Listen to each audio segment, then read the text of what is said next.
Have you ever heard of the little invertebrates that people use in their animals' enclosures known as springtails? Well, today I'm going to tell you what they are, how they can benefit you, and how to successfully grow a colony.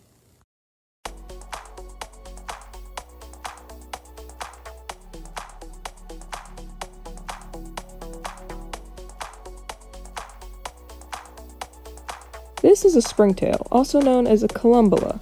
Springtails are tiny little invertebrates that are found in areas of high moisture and humidity levels. They are detritivores, which means that they feed on decaying matter. They can mostly be found eating things like decaying leaves, fruits, animal waste, pollen, fungus, mold, and algae. They're called springtails because they have a mechanism on their abdomen called the furcula. When a predator approaches, the furcula can spring them high into the air far away from the threat. Springtails are not insects, but they are arthropods like insects. Springtails are commonly utilized in bioactive enclosures. Bioactive enclosures mimic the wild. They're basically a small, contained ecosystem in your home.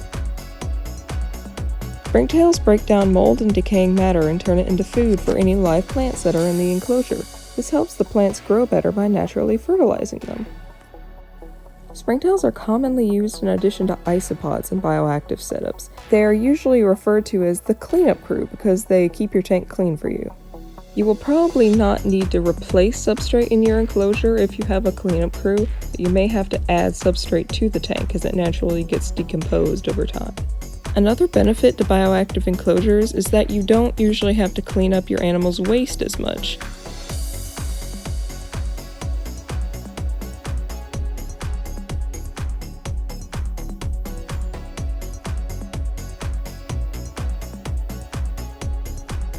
Also, you don't have to worry as much about mold or fungus once your springtail colony gets established. They'll take care of it for you. Also, springtails outcompete insects such as fungus gnats, so they can also work as a pest control system. Finally, in a natural, bioactive enclosure filled with soil to dig in, plants, and moving prey, reptiles and amphibians can benefit being housed in a bioactive enclosure and derive a great deal of mental stimulation from it, which keeps them healthier. After hearing all of this, you may be wondering how to set up a springtail enclosure. The supplies you'll need are a plastic container with a lid, organic topsoil without fertilizers, dechlorinator, and active dry yeast or uncooked rice. The first thing you'll need is your plastic container. It's up to you if you want to poke tiny ventilation holes in the top. If you decide not to poke holes in the top, you will need to open the lid of the container periodically to give them oxygen. As a substrate, I like to use Repti soil. You can use any kind of soil really, as long as it's organic and fertilizer free.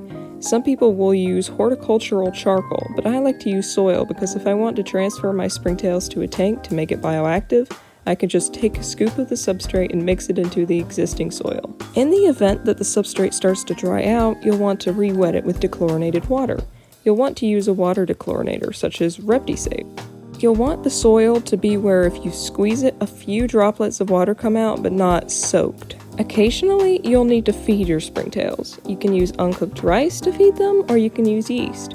I use yeast because rice can grow fungus in your springtail culture, and I don't personally want to deal with it, but you can use whatever you want. Congratulations, you now have a springtail culture of your own. I hope you learned something new today, and if you have any more questions, feel free to ask. Also, which of your animals' tanks are you planning on making bioactive? Let me know down in the comments below. If you like this video, please subscribe for more exotic pet videos just like this.